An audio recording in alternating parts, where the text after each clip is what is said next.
The room is quiet in a way that feels almost intentional, as if silence itself has been waiting for her. A soft amber light spills across the floorboards, catching the faint dust suspended in the air, dust that moves slowly, like memories reluctant to settle. Rosamund Pike sits near the window, wrapped in the muted glow of late afternoon, her posture poised yet undeniably tired. At 69, she carries a stillness that is not resignation, but recognition of time, of truth, and of the wounds that never found their closure. For decades, the world saw her as the embodiment of elegance, the icy calm, the effortless grace, the woman whose gaze could expose or conceal a universe. But today, there is no mask, no performance, only a voice softened by years and sharpened by experience. She inhales, holds the breath for a moment, then releases it as if preparing to open a door long sealed. And she murmurs a single sentence, the kind that changes the temperature of a room. At 69, I can finally admit it.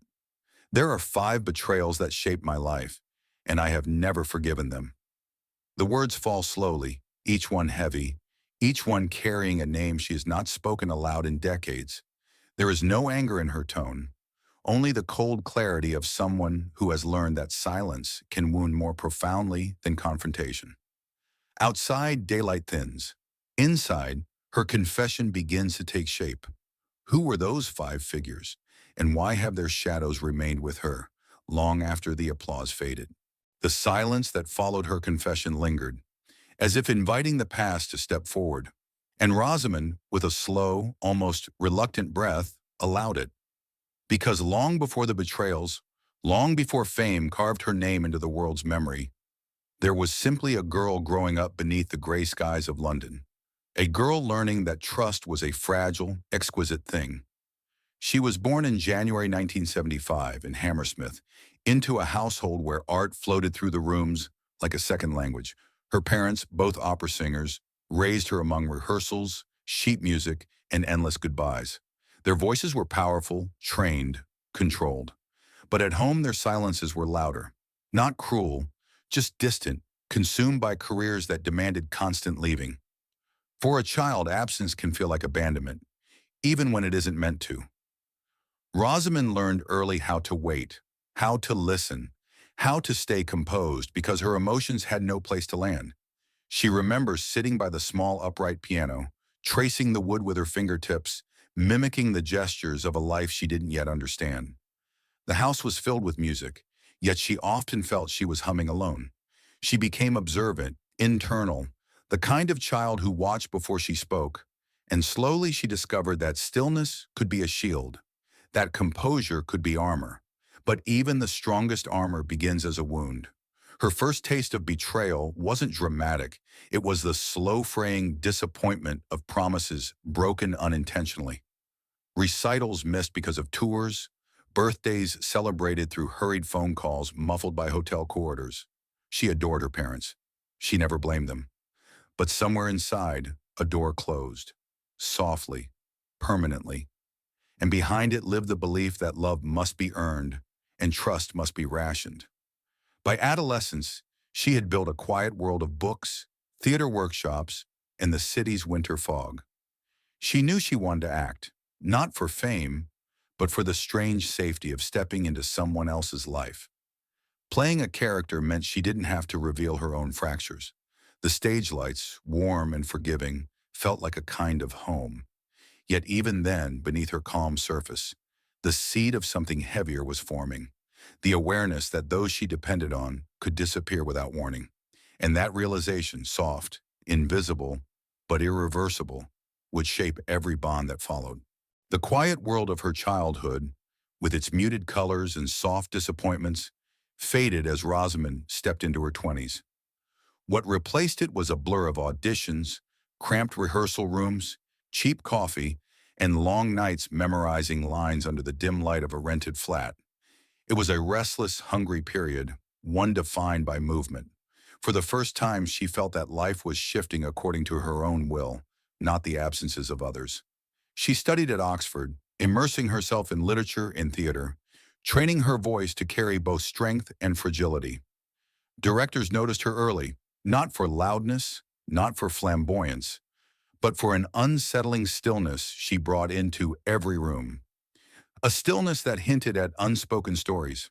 She didn't realize it then, but the very things she learned as a child, observing before speaking, became her artistic signature. Her ascent was not explosive. It was precise, deliberate, almost surgical. One role led to another, each building a scaffolding that slowly lifted her toward visibility.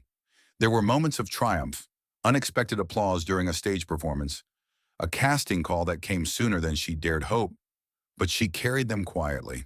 Pride, like trust, was something she'd never indulged fully. Perhaps she feared that celebrating too loudly would invite fate to take it away. Then came the call that changed everything.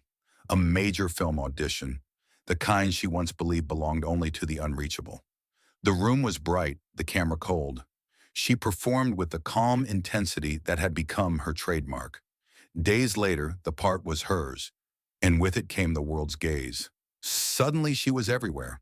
Posters, interviews, red carpets lit by a storm of flashes. Reporters praised her elegance, her intelligence, the haunting clarity in her eyes. But inside those same eyes, behind the glow of success, lived the same quiet question she had carried since childhood.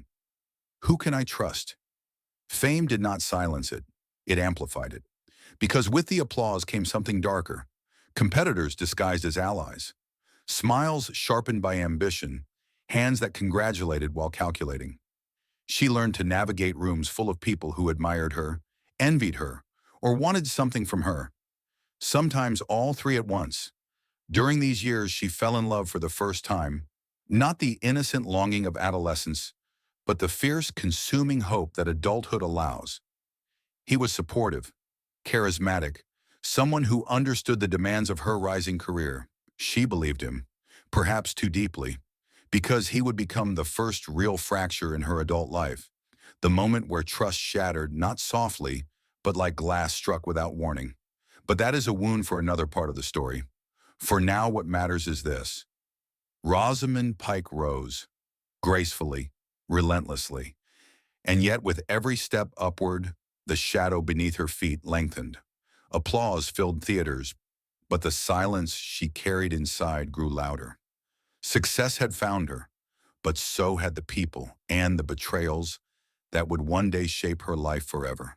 Success, dazzling as it appeared from the outside, carried with it a quiet, persistent cost. And as Rosamund moved deeper into the orbit of fame, the fault lines beneath her life began to reveal themselves. Not abruptly, but with the slow, merciless precision of a crack spreading through stone. The first rupture came from the person she trusted most in those years, the man who had promised to be her anchor. He had stood beside her at premieres, whispered encouragement before auditions, held her hand backstage when nerves shook her composure. She believed he understood her, not just the actress, but the woman behind the roles, the child who learned to fear abandonment. She had led him into a place she guarded from everyone else, but betrayal rarely announces itself. It creeps inward, disguised as small lies, delayed explanations, late-night messages dismissed with casual excuses. She tried to ignore the signs because trusting someone meant risking the past repeating itself. And when the truth finally surfaced, it arrived without mercy. He had found comfort in someone else, someone dazzled by his charm, someone who didn't ask him to understand the weight Rosamund carried. That night after the confrontation, she returned home and sat in her living room without turning on the lights. The city outside glowed faintly, but inside the darkness felt sharper, almost deliberate. She didn't cry. Tears would have suggested surprise. Instead, she felt something colder, a quiet confirmation of what she had always feared. Even love could vanish without warning. More ruptures followed, in different forms. A director she admired belittled her behind closed doors to secure another actress for a role she had already been promised. A close friend leaked a private conversation to the press, wrapped in faux concern. An industry mentor, whom she had trusted for guidance, manipulated her choices to serve his own ambitions. Each betrayal carved a new silence inside her.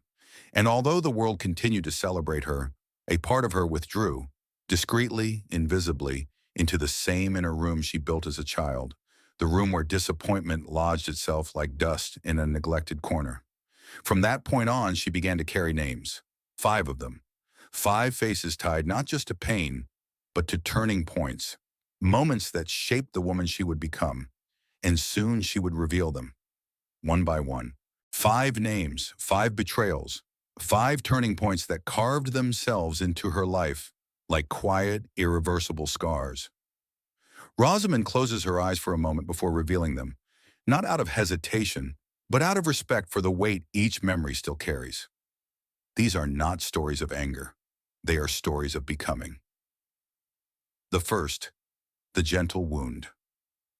His name was Daniel, the man she loved in her early years of rising fame. He had been warmth during long nights of rehearsals, a steady presence in a world that demanded constant reinvention. With him, Rosamund allowed herself something she rarely permitted: softness. She told him secrets she told no one else. The loneliness of her childhood, her fear of being forgotten between her parents' tours, her longing for someone who stayed. But betrayal can be quiet. When she discovered his infidelity, it wasn't through drama or confession. It was in the way he looked at her, a flicker of guilt, a shadow where affection once lived. He apologized, of course. People always apologize when they have already chosen someone else. What broke her was not the act itself, but the realization that even the person she let closest could not protect the fragile part of her she rarely exposed. Daniel became the first name she never forgave, not out of bitterness, but because he taught her that love without honesty is just a performance. The second is an unexpected blow. The second betrayal came from someone she never imagined would hurt her. Lily, a friend she trusted deeply. They met during an early film project, 2 young actresses sharing dreams, fears, cheap meals, and whispered ambitions. Lily was bright, impulsive, brilliant. Rosamund believed their bond was unshakable, until the day she learned that Lily had taken a private conversation, spoken in confidence, in vulnerability, and handed it to a journalist in exchange for attention. Not malice, just hunger. Hunger to be noticed, to be seen in rooms she had been excluded from. "I didn't mean for it to spin out of control," Lily insisted, but betrayal rarely cares about intention. For Rosamund, trust fractured in a new direction, not from romantic love, but from friendship. She understood then that some people do not intend to hurt you. They simply choose themselves when the moment demands it. Lily's name became the second she never forgave. The third, the deepest cut. The third betrayal came from family, quiet, devastating, and far more complex. Growing older, Rosamund tried to repair the emotional distance she had always felt as a child. She wanted connection. She wanted truth. But when a relative revealed private details about her upbringing in a published memoir, details twisted for sensationalism, it felt as though her past had been stolen from her and displayed without tenderness. It wasn't the exposure that hurt, it was the breach of intimacy, the rewriting of her childhood without her voice, the sensation of watching strangers dissect memories that belonged only to her. This betrayal rooted itself deeply, intertwining with old wounds dating back to her earliest years. It taught her that even those tied to you by blood can reshape your story for their own gain. This name, perhaps more than the others, stayed with her. It carved itself into the architecture of her life. The fourth, the public wound. The fourth betrayal did not hide behind closed doors. It came from the industry itself, from an acclaimed director she respected. She had been promised a role, celebrated in private meetings, reassured with contracts in progress. She prepared relentlessly, pouring months of emotional labor into a character she believed in. Then, without explanation, the role was given to another actress. She discovered later that he had used her name to secure funding, leveraging her presence to build anticipation, and then discarding her once the studio pushed for someone younger, more marketable. It was not personal, they told her, but humiliation delivered in public wounds in ways private pain never can. This betrayal hardened her professionalism, sharpened her intuition, and taught her that even praise can be a mask worn by those who see people as tools, not humans. The fifth, the one she could not escape. And then there is the final name, the one she kept hidden longer than all the others, the one she speaks only now at 69, herself. Because Rosamund realizes, after decades of carrying these memories, that the deepest betrayals were not only what others did to her, but what she allowed herself to endure, the moments she stayed silent when she should have spoken, the choices she made out of fear rather than conviction, the times she accepted less than she deserved, the years she spent building walls so high that even love struggled to climb them. She does not forgive herself for the roles she refused, not out of preference but out of insecurity. She does not forgive herself for trusting too little when she needed to trust more, and for trusting too much when she should have walked away. The fifth name is the heaviest, because it is the only one she cannot distance herself from. 5 betrayals, 5 lessons, 5 ghosts that shaped her life, not by destroying her, but by revealing who she truly was beneath the layers of composure and brilliance. Evening settles softly around her as she finishes speaking, the last traces of sunlight slipping behind the London skyline. The room is quiet again, but it is a different kind of silence, warmer, fuller, as if her confession has changed the air itself. Rosamund sits with her hands resting gently in her lap, no longer tense, no longer guarded. The weight she carried for decades has not vanished, but it has shifted, becoming something she can finally look at without flinching. She turns toward the window, watching the city lights flicker to life one by one. There is a faint softness in her expression now, the kind that arrives when truth has been spoken rather than hidden. She knows she cannot rewrite the past. She knows forgiveness is not a gift she owes to anyone, not even to herself.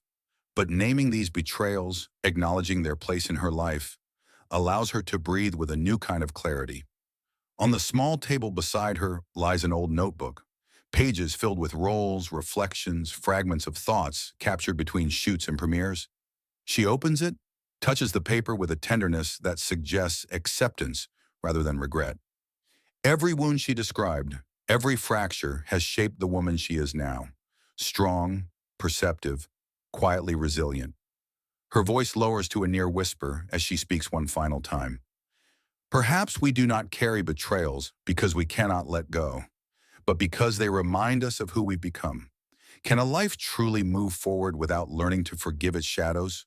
Or must some wounds remain so we never forget what it meant to feel deeply?